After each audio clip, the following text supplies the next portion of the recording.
You ever watch your own daughter stand in front of 200 guests at her wedding, the one you secretly paid for, and publicly mock you like a punchline? That happened to me. At 66 years old, I was called a midlife crisis in heels, laughed at for daring to build something after divorce.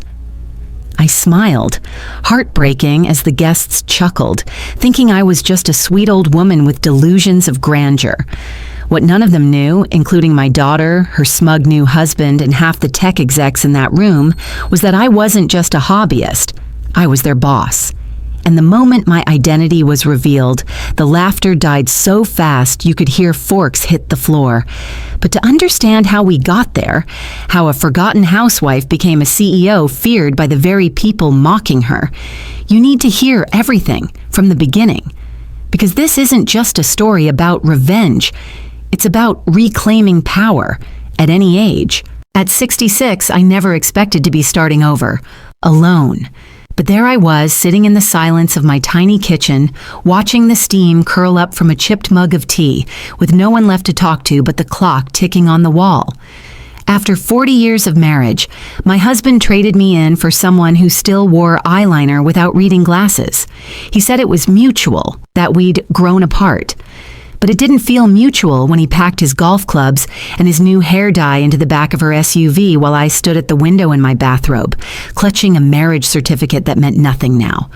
Before I became a wife and mother, I was a damn good pharmacist, top of my class, organized, respected. I managed a whole department, trained new staff, kept dangerous medications from being mishandled. But when my daughter Lucy was born and my husband's career took off, I did what women of my generation were told was noble. I stepped back. I gave up my white coat for aprons and calendars full of dentist appointments and PTA meetings. I told myself I was building a home, but when that home dissolved into silence and divorce paperwork, I realized I had no resume, no references, no identity beyond being someone's mother or someone's ex-wife. And even that role was slipping. Lucy had grown into a sharp, polished young woman who worked in PR and considered me a relic of the past. She visited out of obligation, not warmth, and avoided talking about anything deeper than weather.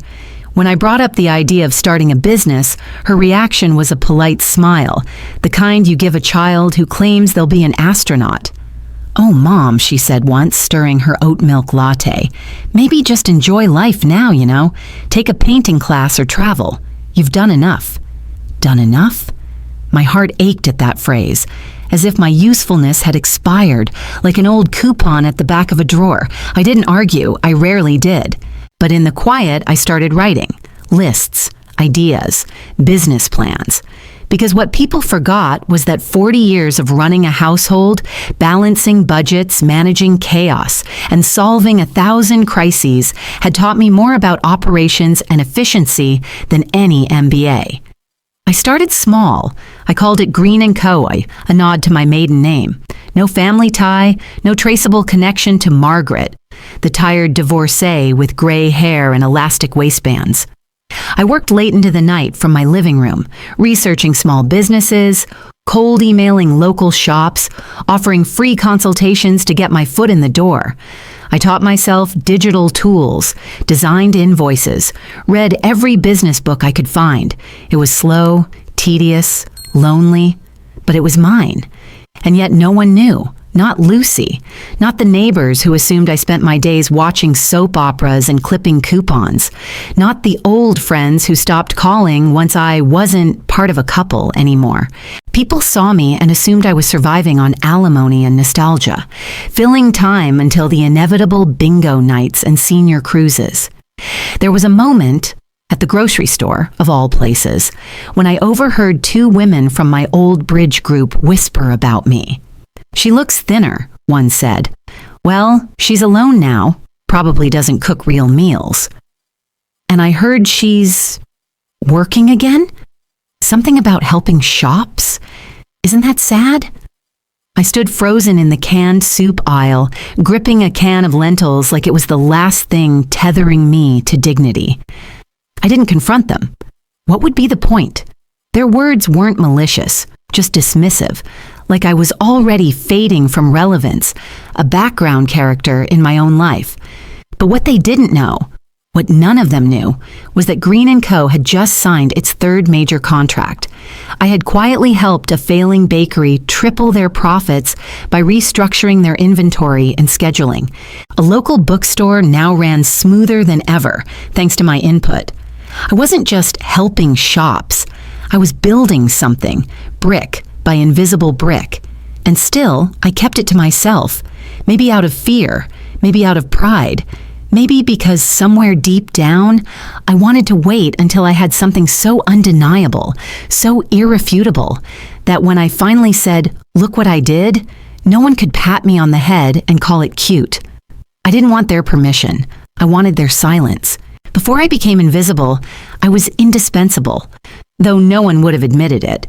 10 years ago, my husband's company was circling the drain. He'd made bad hires, signed contracts he didn't understand, and ignored months of red flags. I remember sitting at our kitchen table, watching him hold his head in his hands, muttering about bankruptcy. And then he looked at me. Not out of desperation, but entitlement. "You're good with systems," he'd said. "Just take a look at the books, will you?" I did more than look. I built a new infrastructure from the ground up. I streamlined his inventory process, renegotiated contracts, and ran silent audits on the staff. I worked under a fake consulting email so no one would question a housewife stepping into board meetings. In 3 months, the company went from bleeding cash to breaking even. 6 months later, it was profitable again. He stood on a stage at an industry conference that year, holding a plaque for Turnaround of the Year, and thanked everyone, except me. "My team really pulled through," he beamed. "We restructured hard and fast." I sat in the back row in flats and a cardigan, clapping politely. No one knew it was me. I hadn't even asked for credit, but the sting stayed. When we divorced, I didn't ask for a penny. Not out of pride, but exhaustion. I didn't want his money. I wanted my name back, my air, my space. And the moment the ink dried, I signed a new contract with myself. That's when M. Green was born, a pseudonym, a fresh slate. It wasn't just a name, it was armor. The business registration didn't link back to my personal details. My invoices were signed with initials. My email signature was gender neutral. People assumed I was a retired executive, maybe even a man, fine by me. I wasn't interested in being the face of anything, just the brain. Lucy had no idea. To her, I was the woman who once packed peanut butter sandwiches into lunchboxes, not someone who now negotiated B2B logistics for supply chains. In fact, my first real contract, the one that gave Green & Coers the credibility it needed, almost didn't happen. The client was a local design studio, bleeding money on materials and clueless about scalability. I needed startup capital to execute the solution, but banks saw me as a pensioner with delusions. No one would back me, except Gerald. To everyone in the neighborhood, Gerald was just the sweet old man who walked his dog at 6 a.m. We'd fallen into a routine, passing each other during morning walks, trading weather comments, then deeper talks. He was a retired engineer who lived modestly in a small white bungalow, a widower with kind eyes and an unmatched memory for trivia. One morning, I vented. I didn't mean to, but the frustration poured out about the bank rejections, the business roadblock, the way people spoke to me like I was running a bake sale, not a company. He listened silently, then said, "What's your ROI projection?" I blinked. "Excuse me?" "For the contract," he said casually. "If you had the capital, how fast would you make it back?" We ended up talking for 2 hours on a park bench. I showed him my spreadsheets, the proposal deck, even the market research. He asked sharp, pointed questions. By the end of it, he said, "I'll wire you $20,000 tomorrow. I don't need equity. Just a handshake." I stared at him. "Why?" I whispered. "Because I've built something from nothing, Margaret," he said. "And I know what someone looks like when they're doing the real thing." I didn't cry until I got home. That contract was the domino. The studio recovered, then word spread. I got referrals. Real money started flowing in. I kept my promise to Gerald, paid him back in full 6 months later, with interest he refused to accept. No one ever believed in me like that, I told him. Then it's about time, he replied. No one, not Lucy, not my ex, not even the grocery store gossips, knew that while they were pitying me for being a washed-up divorcee, I had already built a client list, hired 2 part-time analysts, and was preparing to scale. But it was lonely. Every dinner was eaten in silence. Every victory celebrated alone. I got so used to solitude that I stopped checking my phone for messages. No one was calling anyway. The world had written me off, boxed me into a demographic category, senior, divorced, retired. But I wasn't done. And something deep inside told me soon they'd all know. The invitations were embossed in gold foil, white linen envelopes with calligraphy so delicate it made my own name look foreign.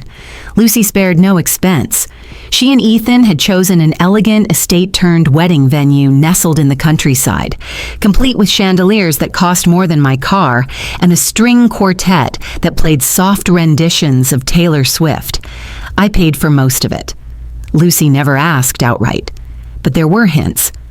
Ethan's parents already paid for the dress, she'd said, and we're trying to keep the reception magical, but we're a bit over budget.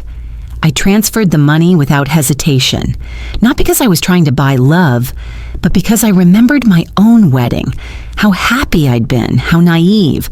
I wanted Lucy to have her day free of stress, even if she didn't know the funds came from Greencoit and not a dusty divorce settlement. A week before the big day, over coffee at a trendy cafe, Lucy looked up from her color-coded seating chart and said, "Mom, can I ask one thing?" "Of course," I replied, already bracing myself. "At the wedding, could you not mention your business?" I blinked. She smiled, trying to soften the blow. "It's just, Ethan's family is very traditional. His dad's an executive, and they can be a little, old school. I don't want them thinking you're trying to reinvent yourself or something. Just say you're retired. Keep things simple." My heart pinched. "You don't want them to know I work?" "I just don't want them asking questions. You know how people are. And honestly, Mom, it's not like you're running Apple. It's cute what you're doing, but let's not make it a thing." I swallowed every word I wanted to say and nodded. The day of the wedding arrived like a dream. The estate sparkled. Lucy looked breathtaking in her lace gown, her cheeks glowing with joy. I stood beside her during the final touches, holding the train of her dress as the photographer snapped away. "You look beautiful," I whispered.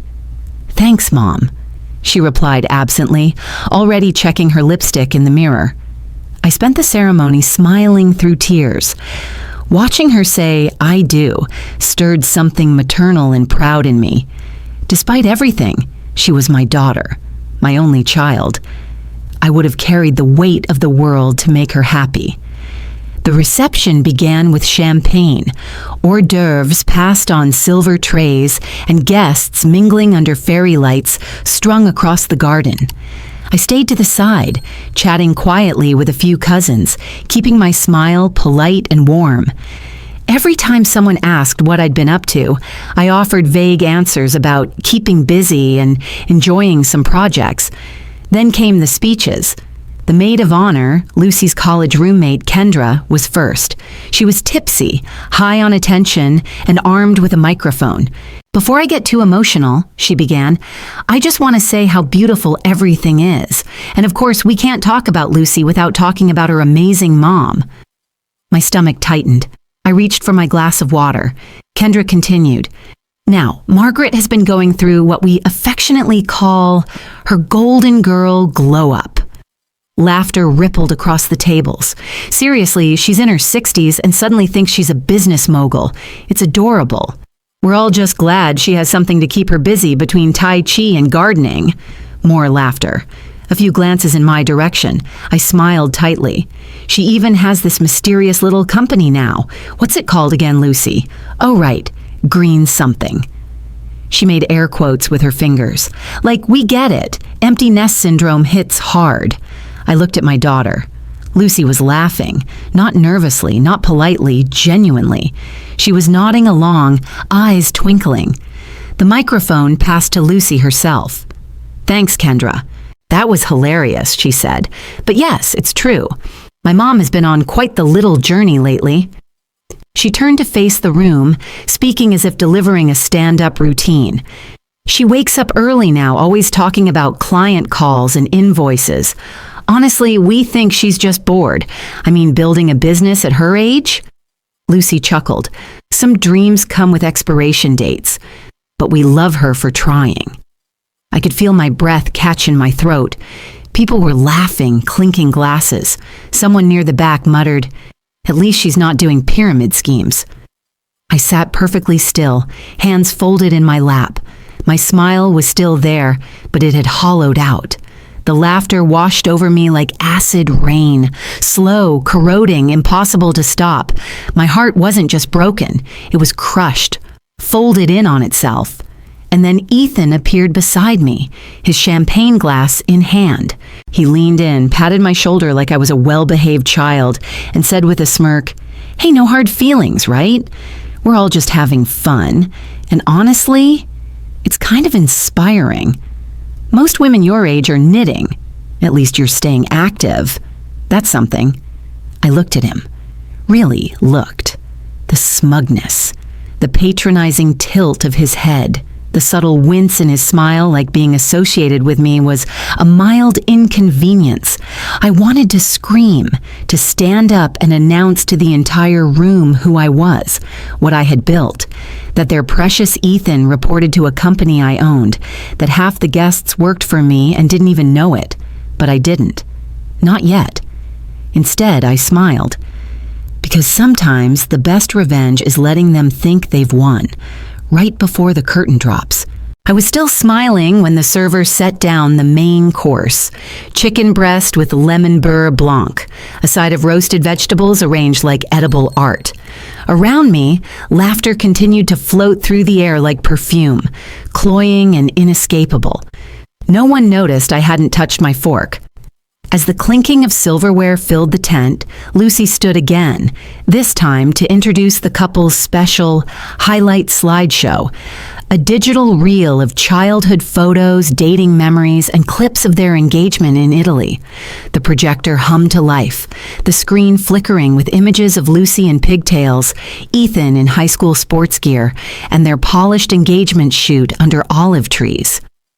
Music played softly in the background, something orchestral and forgettable. And then it happened. A black screen flashed for barely 2 seconds in white, bold text, "Sponsored by M. Green, exclusive event partner." It was meant to be a private credit slide, inserted at the end of the reel for record keeping, but some mistake had pulled it forward mid-play. I froze. So did Lucy.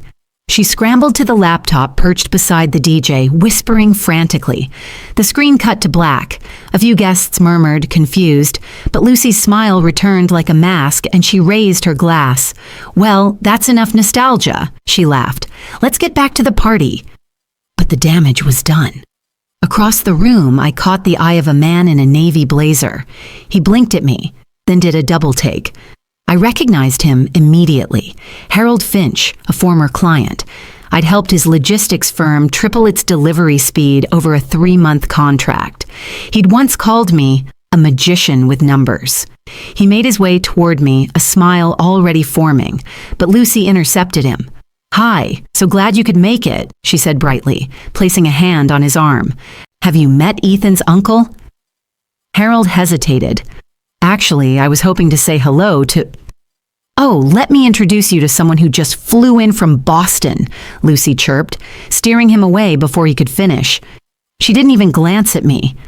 I stared after them, heart pounding. One person noticing, that was fine. Coincidence. But then it happened again. Later, as dessert was being served, a woman with silver hair approached me cautiously. "Excuse me," she said softly. "I don't mean to be rude, but... Are you Monsieur Green? The consultant?" I blinked. "Yes." "Oh my goodness." Her eyes widened with warmth. You helped my son's tech startup last year. He still uses your automation framework. I can't believe I didn't realize sooner. What a pleasure to meet you in person." I smiled, genuinely this time. "That means a lot. Thank you." She opened her mouth to say more, but before she could, Lucy appeared at my side, her voice syrupy sweet.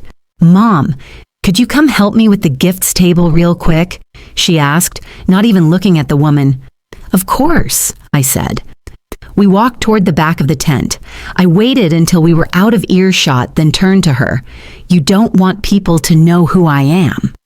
She didn't answer, just adjusted the flowers on the table. "Do you realize how many of your guests work for companies in my portfolio?" I asked, voice calm. "Do you know how many of them owe their paychecks indirectly to the woman you just spent half an hour mocking?" "Please don't make a scene," she said quietly. I laughed once, bitter and low. "I didn't make the scene, Lucy. You did. When you reduced my life to a punchline, when you asked me to lie about who I am, when you erased the fact that I paid for this entire day." Her head snapped toward me. "You what?" I stared at her, my voice steady. "Every invoice, every vendor, the venue, the dress, the catering, all of it. It wasn't your father, it wasn't Ethan. It was me." She stared at me like I'd just spoken another language. "But the transfers came from a business account." "Green and Co.?" I said softly. Her lips parted. "M. Green? That's you?" I didn't reply. I didn't have to. Lucy looked away, jaw tightening. "You should have told me." "Would it have mattered?" I asked. "Would you have invited me to stand on stage and speak about it? Would you have celebrated me, or still asked me to sit quietly and smile while you turned me into a joke?" She didn't answer, and that said everything. I left her standing beside the table, staring down at a pile of unwrapped gifts. Back at my seat, Ethan's mother leaned toward me, smiling kindly. "It's wonderful to see how involved you've been," she said. "I heard you helped organize the vendors. You're clearly a woman of many talents." I nodded, accepting the compliment, but didn't elaborate.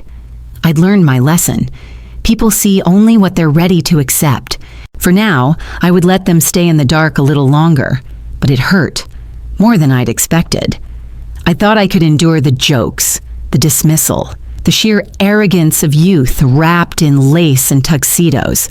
But knowing that even the moments of joy, like funding the wedding, securing the dream venue, helping make her fantasy real, had been used as a way to keep me invisible, that broke something deeper than pride. It scraped at love. And yet, something else stirred too, a reckoning. I could feel it rising like a tide behind my ribs. Not revenge, not spite. Something cleaner, something inevitable. Soon they would see. I stayed seated, the remnants of the cake heavy on my tongue, as the buzz around me changed tone. What had been laughter now felt like shifting sand, unstable. And then he appeared. Mr. Frank Dawson, Ethan's boss, approached. Tall, steady, with an air of professionalism that suggested he was used to commanding attention. I recognized him immediately from his reputation, a no-nonsense executive in the technology sector. He offered a polite nod and said, "Mrs. Green, may I have a word?" I paused. Everyone called me Margaret, not Mrs. Green, but I followed him behind a pillar into a quieter corner of the hall. His gaze was sharp. "I've been hearing your name," he began, uncertain yet curious. "Margaret Green? You've got quite a reputation." "Margaret," I corrected softly, forcing calm. "Let's just say a client contacted me a few months ago." He leaned in. "Actually, a senior member of our board dug through a vendor proposal and found a note. You, representing an acquisition group. They say M. Green is closing in on a strategic buyout of Sterling Tech." My heart stuttered. "I work there," Frank said slowly. He lowered his voice to a murmur. "I'm actually one of the senior directors in the company." I pressed my lips together to keep silence from spilling out. He continued, But I had no clue. No one had any idea Monsieur Green was the same person I see tonight. You haven't... this is a shock. I drew in a breath. Surprise can be a tool, I murmured. Frank's expression shifted from shock to something steadier, more respectful. You've kept it discreet, but the contracts, the acquisitions, they've been substantial. We both knew he wasn't just being polite. He was trying to process how a frail-seeming wedding guest, an older woman in modest heels, was the shadow behind the transactions he'd spent months vetting. Tentatively, he cleared his throat. We deserve the truth. I understand this is your daughter's day, but you should have told her. I looked toward the dance floor. Lucy was laughing, swirling Ethan around. It was as if her world existed inside a bubble that excluded me. Frank placed a hand on my shoulder, a weight heavier than he meant it to be. Margaret, people should respect you, not just for who you are, but what you've achieved. Emotion choked me. I nodded once, so faintly he might not have noticed. Can I tell them? He asked, as if reading my conflict. Would you like me to? It was tempting and terrifying. I won't refuse you, I answered. Frank drew himself up. With measured confidence, he stepped onto the miniature stage where someone had set aside a microphone and paused the music. He tapped it gently, and the room quieted in an instant. Ladies and gentlemen, he began, voice steady, rich, resonating. I'd like to interrupt this celebration briefly, not to overshadow the bride and groom, but because something remarkable needs acknowledging. All heads turned toward us. Lucy stopped dancing and stared. I rose slowly, breath steady, shoulders square. As many of you have joked tonight, Frank continued, Margaret Green, is a charming, energetic woman, a mother with a second wind in her 60s. Laughter lulled uneasily. But what most of you don't know, he paused, is that Mrs. Green is not just anyone.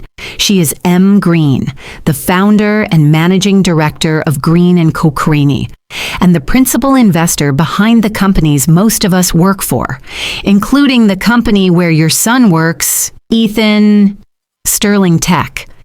Gasps rattled through the crowd. Lucy's hand flew to her mouth. Frank looked at me. Mrs. Green, would you like to say more? I approached the mic with shaking steps, silence full around me. Thank you, Frank, I said clearly. I paused, swallowed, then continued. I understand that tonight was supposed to be about my daughter and her new husband. It already is. I looked pointedly at Lucy, eyes catching hers across the room. But I also know how easy it is to reduce someone's identity to a stereotype. You thought I was a doting mother, past her prime, but I wasn't. I still am not. A kid near the front leaned in, confusion plain on his face. I cleared my throat. Green & Co., that's me. I acquired Sterling Tech 3 months ago. I also built a logistics platform for Hardee's Bakery out on Main Street. Out of modest beginnings, I built a portfolio that now employs hundreds and touches lives in ways I never dreamed possible after my divorce. I glanced at Lucy again. Her expression hovered between shame and awe. Tonight you laughed, I continued. You said I had midlife delusions. But I didn't need validation. I just needed a chance. And I carved that chance out, quietly from the margins, so that I could stand here today, unapologetically. Tears prickled at the corners of my eyes, not for attention, but because I was claiming space I'd earned. The room held its breath. Some guests looked stunned. Others stood slowly, applause blossoming across tables. Lucy's face crumpled. Ethan looked pale. Lucy's best friend began whispering, "She's amazing." Frank stepped forward and put an arm around me. "This belongs to you," he whispered. And in that moment, I felt grounded. The laughter had turned. Not at me, but for me. The air felt electric, the room divided between stunned silence and burgeoning murmurs. I steadied myself at the microphone, feeling Frank's supportive presence behind me. Frank cleared his throat. Ladies and gentlemen, I must confess, I once had an email exchange with Monsieur Green regarding vendor terms. I declined the proposal. I thought it was just a supplier. I had no idea it was you standing on this stage tonight. The room rippled with unspoken guilt, a collective gasp. I could see someone's face blanch as they touched their chest in surprise. Frank's blunt admission pierced the veneer of civility. Frank continued, his voice calm but unmistakably loaded. To think I turned down my own boss, at least in principle. My lips curved into a small, vindicated smile. Shock and rage were giving way to something more like triumph. Then a figure stirred at the side of the crowd, a tall, sharply dressed woman with a steely gaze. She parted through the guests with quiet purpose and stopped in front of me.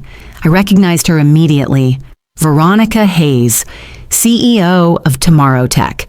We had sparred over acquisition terms 2 months ago. I'd outmaneuvered her in boardroom negotiations. She wasn't just present, she was a direct competitor. Veronica's eyes locked with mine. For a moment, I thought she would expose the whole facade. But then, looking around, realization dawned on her. Her jaw tightened and she slowly nodded, recognition replacing intent. She turned, gave one curt nod to Frank, and sank back into the crowd, mouth pinched. My pulse thundered. The stakes had just gotten higher. Not only had I carved my place in the business world, but competitors and colleagues alike were reconsidering what they thought they knew. Ethan's face twisted with confusion. He marched toward the stage, chest taut. I could sense what he intended, to rewrite the narrative, to spin damage control. But Frank raised his hand, not unkindly. "Please, Ethan," Frank said. "We are talking with the owner." Ethan faltered. I felt every pair of eyes anchor on me, some curious, some guilty, some reverent. The tone of the room had shifted completely. "Yes," I said, voice clear. "The owner." I lifted the microphone again. A little earlier, someone asked me why I kept quiet, why I let myself be mocked as delusional and irrelevant. I paused. Laughter had turned into hushed confusion. Because I knew I wasn't done building. Because the truth doesn't need applause. It needs patience. I scanned the room, seeing faces fall from amusement into disbelief. Lucy sat pale-faced, realization and regret brewing in her eyes. Ethan looked like he'd aged 5 years in the last 5 seconds. Scattered applause broke through, cautious, then louder, spreading table by table. I lowered my eyes, then looked back up. "So yes, I'm Emma Green. I fund companies. I lead operations. I hold board seats. I am the storm you didn't prepare for." The crowd went silent again, then erupted into full applause. More heartfelt now, respect replacing condescension. Veronica stood up, half in grudging respect, half in stunned recognition. Even competitors acknowledged the force behind the name. Ethan approached, hands shaking. "Mom, I had no idea." I took a breath. "Ethan," I said, "this isn't about being a mother. It's about being a person worth noticing." He swallowed whole. "I'm sorry." I nodded. No lecture necessary. Frank tapped the mic again. "Let's hear it for one of the sharpest business minds I've ever met." The crowd cheered. I stepped away from the mic and sat down, heart pounding with vindication. The emotional arc had flipped. Shame became strength. Invisibility became power. The night resumed, but without the same laughter. Conversations carried my name with respect now. Business cards were exchanged. Some hands shook mine with genuine warmth, others with awe. Lucy glided over, face flushed. "Mom," she said, voice trembling, I was wrong." I looked at her, tears threatening, but held still. "I hope this means something to you," I said, softer than I looked, "but I don't need it." She nodded, tears breaking free now. "I'm so sorry." "You'll learn," I said. "Sometimes it takes being wrong to understand what strength looks like." She nodded again, dignity returning. The night faded toward its close. I stood by the window, looking out at the garden lights, hearing laughter again, but this time as background, not at me. For the first time since I'd begun this journey, I felt seen, not as a delusion, not as an ant to pity. I had finally tested their assumptions, and won. The music had returned, light, hushed, maybe even celebratory, but I barely heard it. My heart pounded with a mixture of relief and reverent stillness. Frank's earlier declaration had shattered silence like a starting gun, sending ripples through the hall. Now I had to step forward again. I took a steadying breath and rose from my seat.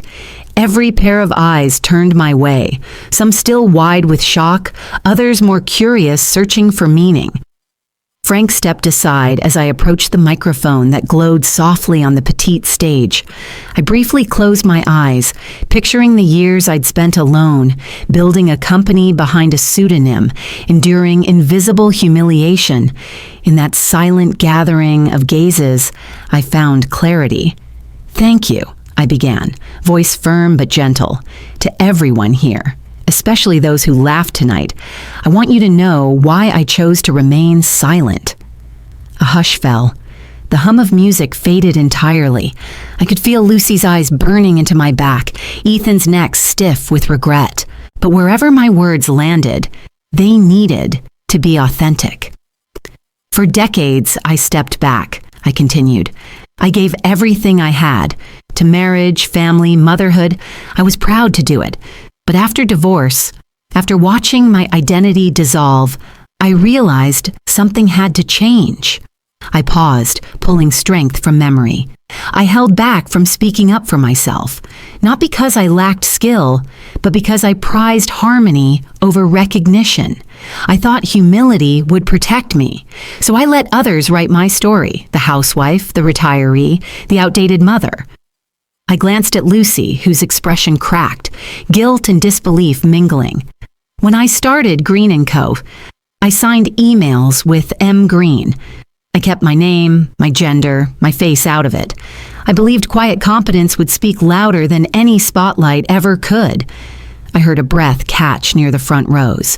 The crowd shifted, leaning in. "But silence can be mistaken for consent," I added. "If you never say who you are, people fill in the blanks with their assumptions, and assumptions can become prison walls." My throat tightened. I swallowed. This wasn't just a confession. It was a reckoning. When I raised my eyes again, I saw strangers nodding, some even tearing up.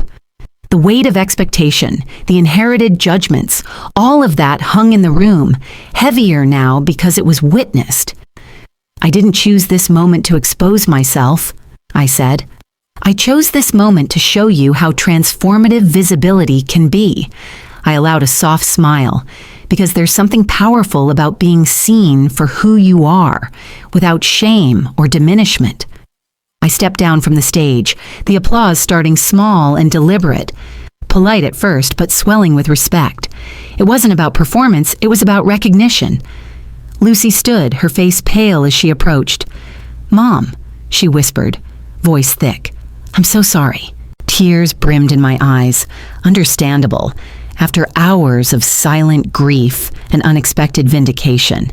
"It's okay," I replied quietly. This moment matters more than any apology." Behind us, Ethan's frame seemed to shrink with remorse. He cleared his throat. Mom, I had no idea." He paused, searching my face. "I understand now. You didn't want to eclipse my day, but you gave me everything. Love, support, and now, courage. Thank you." My heart clenched, but I nodded, accepting his words. This wasn't about us anymore. It was about rewriting the narrative. The evening regained its rhythm, yet with a different beat. Conversations bloomed around me. Guests approached with renewed warmth and respectful curiosity. Many business professionals now saw me not as an eccentric detail, but as a force. A few whispered things like, "She's a legend," or "I didn't see it coming." I met their eyes, held mine steady. Let them see beyond the facade. I later found Gerald, my silent investor and friend, among the crowd. He smiled, small but proud. I slipped a hand into his. "Thank you," I mouthed, No applause needed. We understood. As the music resumed and couples rejoined the dance floor, I realized my story had changed. Tonight, I hadn't just reclaimed power, I owned my identity and invited others to see me fully. Lucy joined me on the balcony later, outside the tent lights. Her voice was soft, remorseful. I was so wrong. I thought I was protecting you. I know, I replied, but you never needed protection. You just needed to see. She wiped her eyes, nodding. I see you now. The night ended with warmth, not the hollow kind. Quiet apologies, real pride, new beginnings. The air was thick with emotion, a gallery of reactions ranging from tightened jaws to widened eyes. The applause had died down to soft hums, and the golden chandeliers above seemed to hold their breath in anticipation. I stood on the stage, eyes scanning the faces, some remorseful, some curious, many stunned. Frank, ever my ally, offered me a small nod. Then he stepped aside. I took a firm breath and didn't reach for the microphone. Instead, with steady hands, I held up my tablet, quietly connected to the venue's AV system. A hush swept the room again as the projector flickered to life. 1 minute of visuals began, seamless and cinematic. A logo appeared first, Green and Mars, clean, confident, understated. Then came images. A bustling bakery transformed, smiles and stock orders rising, a logistics company operating like a well-oiled machine under streamlined strategy, Sterling Tech's boardroom, energetic, vibrant, modern. Real businesses, real outcomes, real impact. In muted tones, the narration played over the sequence. This is Green and Cohen, built from reinvention, not inheritance. Here are just a few companies we've revitalized. Images shifted fast, report charts climbing, contented staff members, executives shaking hands with me. Then subtly, the final slide appeared. A close-up of my name, the words slowly typed out across the screen. I was once the woman forgotten. Now I choose to live a life no one can ignore. The room was still. No applause, no gasps, just silence, raw and real. I looked at Lucy first. Her face was pale, her mouth open, eyes brimming with something I could only identify as regret. I didn't speak. I turned and walked off the stage, the hum of the hall growing distant as I exited through a side door. The clip continued playing to an emptying stage, but I'd left. I didn't need applause. I'd said what needed saying. In that brief silence, hearts were shifting. The first to erupt was not Lucy, but a businessman from the back, suddenly standing, fists clenched, voice fierce as he shouted, "You turned us all, a room full of strangers, into believers." Another voice added, "That was not modesty, that was mastery." The crowd followed. Applause built, booming over the clip's final message. Women and men rose from their tables, ringing with respect and something fiercer, admiration. Then came whispers about betrayal, directed at Lucy. Her friends exchanged looks of shame, some covering their mouths as realization and guilt slowly took hold. The mocking laughter of earlier speeches felt like betrayal now. The hall crackled with a collective regret, a recognition that blind assumptions can wound deeply. I found myself outside in the cool night air, near a simple side entrance, feeling the weight of what just happened, and of what was still just beginning.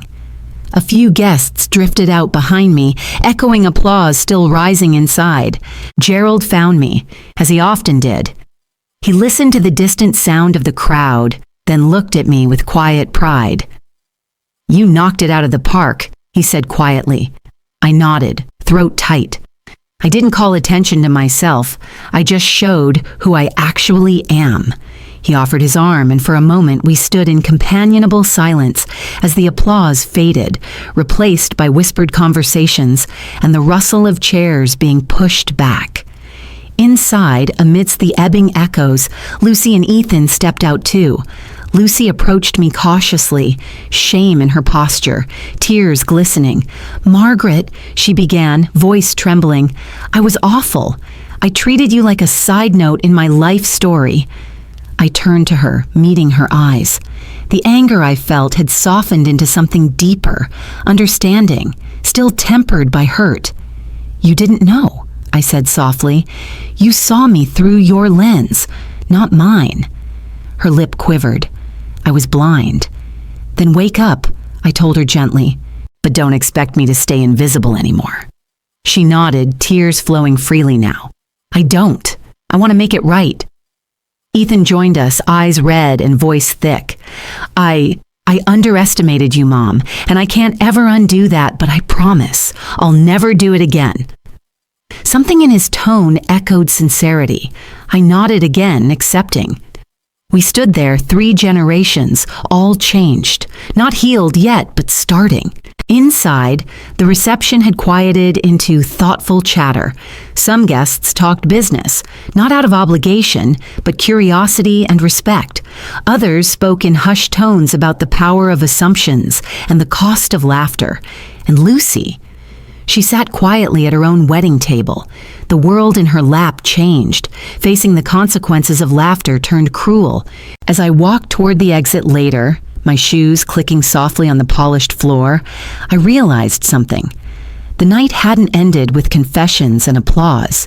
It ended with a choice. Do I let the world define me or define myself? I chose the latter. Outside, the cool night air met me with calm, steady breeze.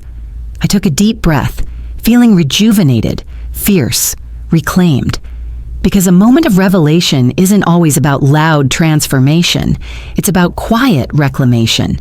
The wind that swept through the small coastal town carried a salty, liberating scent. Waves crashed gently against the docks, and the sun warmed the painted shutters of the seaside shops. It had been 4 months since the wedding, and Margaret was finally home. Not the home of silent dinners and dismissive glances, a real one, a new one. She stepped into the refurbished building nestled beside a row of boutiques and bookstores. Once an abandoned inn, it was now the headquarters of her next chapter, the Phoenix Center, named not for myth, but for truth, a place where women over 55 could learn, grow, and rise again. The main floor gleamed with freshly polished wood and sunlight filtering through wide windows. At one end, a conference room was adorned with sleek, modern furniture. At the other, a cozy lounge with bookshelves full of business, tech, and leadership titles, alongside memoirs by women who had defied time and expectation. Margaret walked past a row of desks. Women of all shapes and shades, silver-haired and sharp-eyed, were seated at computers, deeply focused on online marketing strategies or accounting workshops. Laughter floated occasionally between them, low, confident, free. Each woman here had been dismissed once, called past her prime or better off retired. Now they were building resumes, pitching projects, launching side businesses with seed funding Margaret had helped secure. She walked to her private office, modest in size but filled with warmth. Behind her desk, a painting of a phoenix in brushstroke reds and golds spanned the wall. Below it, a framed newspaper article with the headline, "Mystery CEO M. Green Revealed as Business Powerhouse." On her desk, the computer chimed. A new email had arrived. From Lucy. Margaret paused before clicking it open. Subject, "I'm sorry and I mean it." She opened it slowly, eyes scanning each word with cautious curiosity. "Mom, I know I don't deserve your time. I know an email isn't enough. But I've been thinking about that night. Your video, your silence, your strength, and it haunts me. I thought I knew everything about you. I didn't know anything at all. You were building something extraordinary, and I was mocking it. Mocking you. There's no excuse, just the truth. I was insecure. Seeing you rise while I was planning a wedding made me feel small. So I tried to make you feel smaller. I don't want our relationship to end at that reception. I want to start again, this time by listening. Please let me visit. Love, Lucy." Margaret sat still, fingers resting gently on the mouse. Her heart ached, but not with pain. It ached with space, opening. Forgiveness, she knew, wasn't a gift you gave someone else. It was a gift you gave yourself. She wouldn't respond yet. Not until the ache settled into something steady. Later that afternoon, she joined a seminar in the main training hall. The whiteboard read, "Starting Smart After 60, a beginner's guide to purposeful entrepreneurship." A woman named Joy, 67, recently divorced, with hands calloused from a lifetime of caregiving, was presenting her plan to open a dog treat business using recipes passed down from her grandmother. Another woman, Beatrice, asked about e-commerce platforms. Margaret didn't speak much. She didn't need to. They were doing what she once did, quietly, steadily, rewriting their storylines. No applause necessary.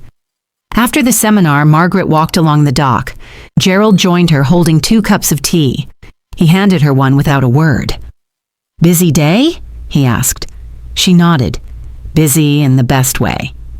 He sipped and glanced at the sea. "I heard Lucy reached out." Margaret gave a faint smile. She did. "Going to let her in?" "Eventually, but not as the same daughter, and not as the same mother." He smiled, sensing the layers behind her words. "Good. New rules."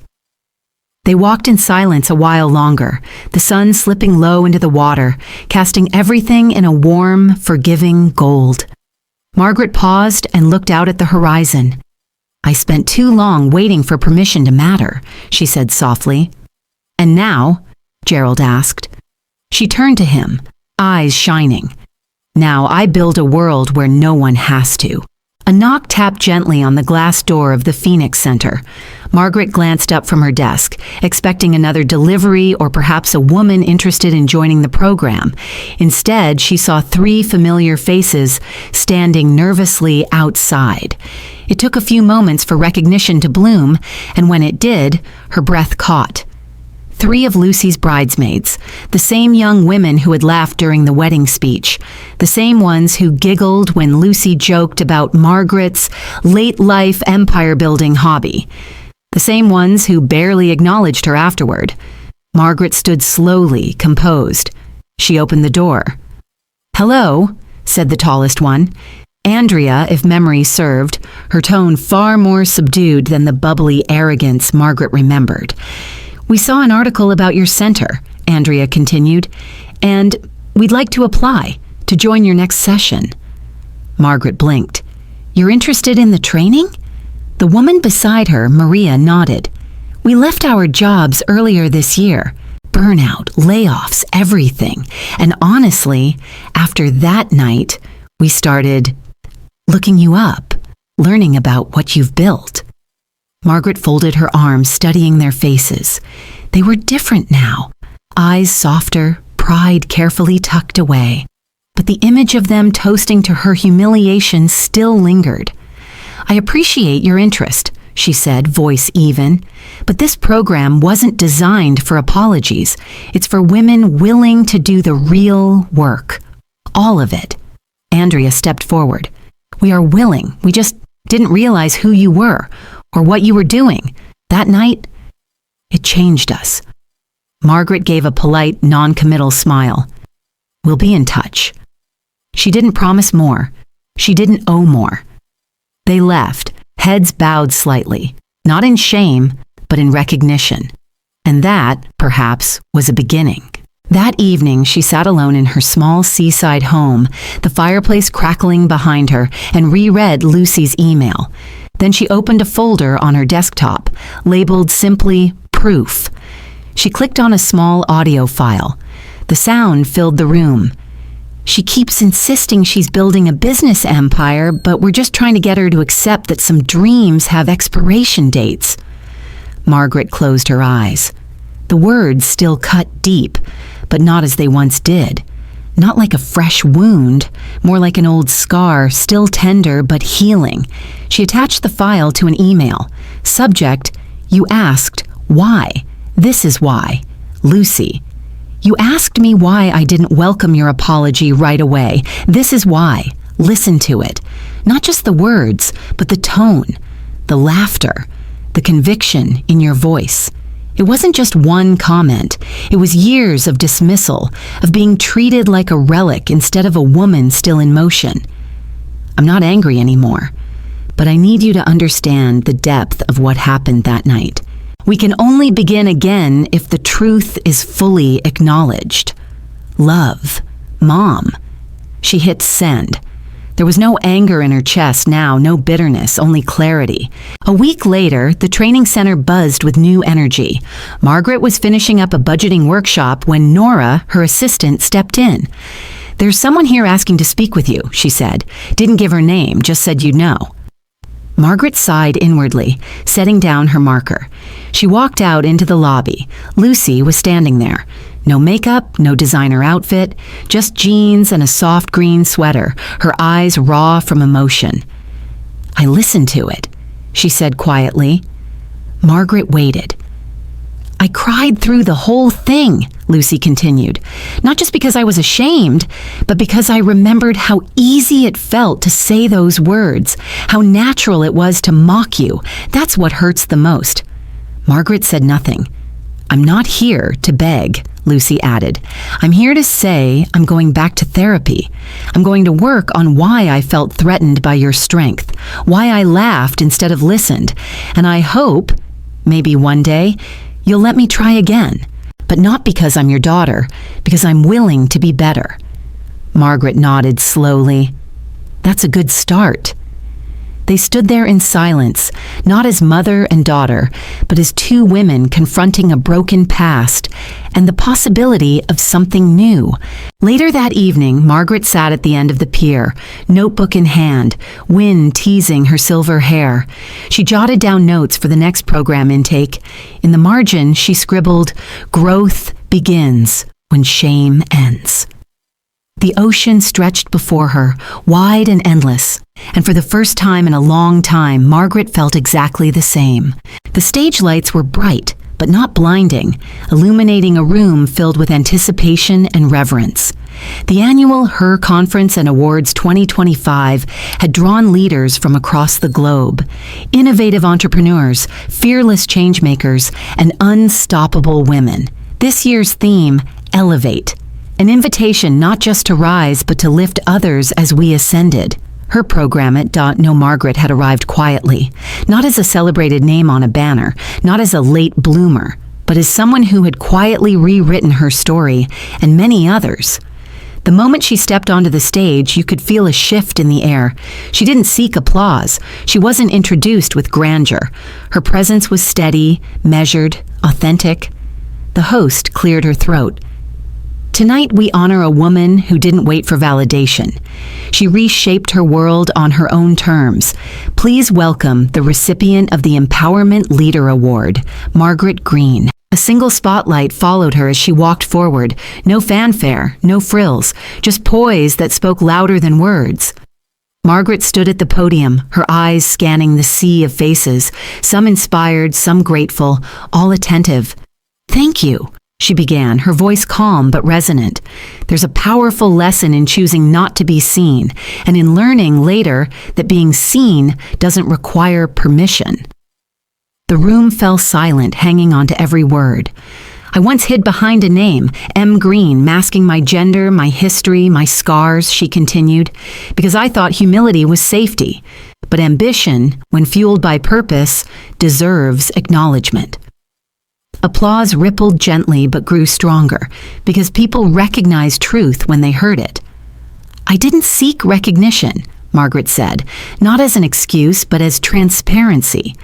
I wanted impact. I created the Phoenix Center in a seaside town, because no one should be silenced, because reinvention isn't a footnote, it's the headline." A short video played before she spoke, a silent visual ode showing the transformation of everyday women who'd graduated from her programs. The bookstore owner who opened 2 new branches, the retired engineer launching a consultancy, the ex-nurse starting a digital healthcare startup. Faces glowed with pride and confidence, the message unclear but unmistakable. Rebirth is possible at any age. When the video ended, Margaret continued, "I'm not here to collect applause. I'm here to show that real change is quieter than showmanship, but deeper. The audience rose, standing ovation filling the hall, not for performance, but for substance. Margaret let the moment linger, letting every woman feel the power of being seen for real. Backstage, Lucy watched from the wings.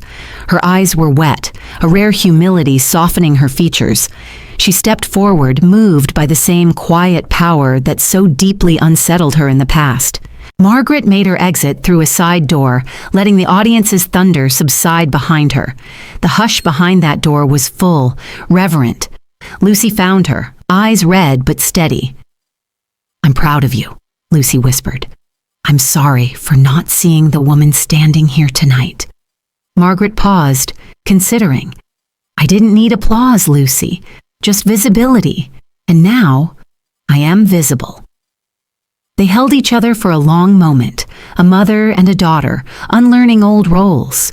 After the ceremony, at the lobby's quiet corner, Margaret mingled, almost incognito. Women approached her, not knowing the CEO behind her florist's hands. Some smiled, some wept. A young entrepreneur whispered, "You saved me." Another said, "Your story gave me courage." Margaret didn't push back with modesty. She let their words fill her as quiet validation. In a dimly lit corner, two conference attendees recognized her from a news article. They both worked for businesses Margaret had acquired. Their admiration was profound, genuine. Margaret turned to leave, stepping into the night air with Lucy beside her. The streets were calm, lamps flickering, the world feeling vast again. "You changed something, Mom," Lucy said. Margaret looked up into the starry sky. "We all changed." The next morning, Margaret sat at her desk in the Phoenix Center, her rebuilt headquarters overlooking the sea. A stack of scheduled interviews lay neatly arranged. Journalists from national magazines, a TV segment about senior entrepreneurship, another keynote invite. But more compelling was the email from Lucy, forwarded again to her from her assistant.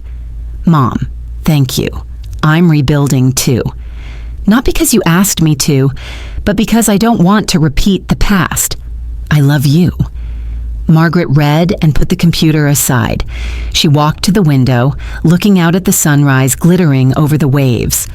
No trophies on the shelf. No trophy case needed. She didn't need anyone to celebrate her anymore.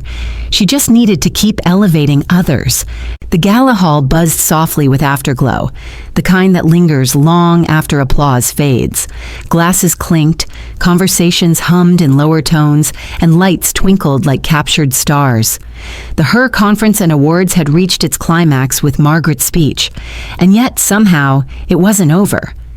Backstage, the host approached Margaret, gently obtuse about an award still in her hands. "Margaret," she began, "you're slated to receive the Lifetime Impact Award after your speech."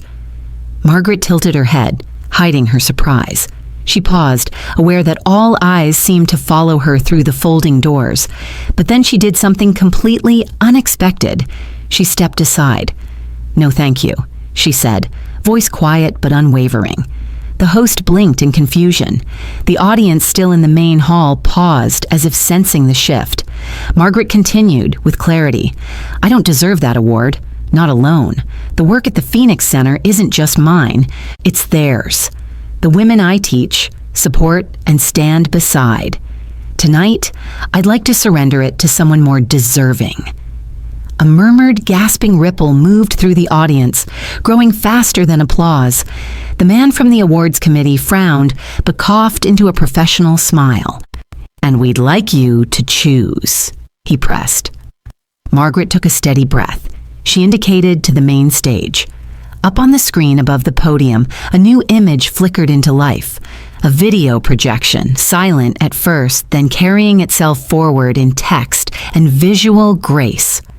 "Tonight, I pass the honor to someone who embodies what it means to rise despite everything. She's here with me," Margaret announced, her voice firm. She turned and beckoned. From the crowd, a woman in her early 60s, hair streaked with silver, eyes resilient, rose slowly. She stepped onto the stage. In her hands, a notepad, worn but proud. This woman was a single mother. After her husband left, she had lost everything and ended up in one of Margaret's first entrepreneurial cohorts. Tonight, she had relaunched her catering business and hired 5 women in her neighborhood. Margaret walked up and placed the award into her hands. "This," she said, her voice cracking with tenderness, "is the person I'd like to accept this recognition. Because this story isn't about me. It's about all of us who learn to stand when the world says, 'Sit down.'" The audience rose to their feet, not respectful stillness, but joyous affirmation. Margaret stepped back into the wings. Simultaneously, the projection screen displayed words, elegant and confident. "I do not need praise, I need women to stand." The phrase blurred across the hall in graceful type, echoing Margaret's belief that true legacy isn't applause, but empowerment. In the audience, Lucy sat frozen, tears streaked across her cheeks. It was the first time she saw her mother not as a caretaker or absentee entrepreneur, but as a moral force, as a being with self-respect, beyond performative sacrifices. Her hands covered her mouth, absorbing the weight of recognition given away and of the example set. Margaret disappeared into a side corridor, finding Gerald waiting. He embraced her silently, both knowing no words could match the gravity of what had just been accomplished. The night wound down, but Margaret's impact wouldn't fade. News outlets later called it a quiet revolution in self-worth. On the drive home, Lucy reached tenderly for her mother's hand. "I didn't understand," she whispered. Margaret squeezed her palm, steady. "That's okay," she replied. "You're learning now." A few days later, Margaret returned to the Phoenix Center. She sat alone in the lounge overlooking the sea. Pages of letters spread around her. Hundreds, from moms turned founders, retirees turned startups, women who'd rebuilt after loss, after doubt, after being told to fade quietly. One letter read, "Dear Ms. Green, you taught me to believe I was more than my divorce. I started my cake business at 58. Last month, I made my first hire. Thank you." Another, "Your words. I choose to live a life no one can ignore." That phrase replayed in my mind every time I felt invisible. "Today, I'm an executive chef. Thank you for seeing me." Margaret felt a warmth that saturated her bones. Not pride, something steadier. Fulfillment. She pushed one final note to the top, handwritten in elegant, deliberate script. "When the world doesn't recognize you, build your own world." She leaned back, eyes soft on the waves. The day was bright, the horizon unbroken, and she had already begun building that world. Final words. When the world does not recognize you, build a new world for yourself.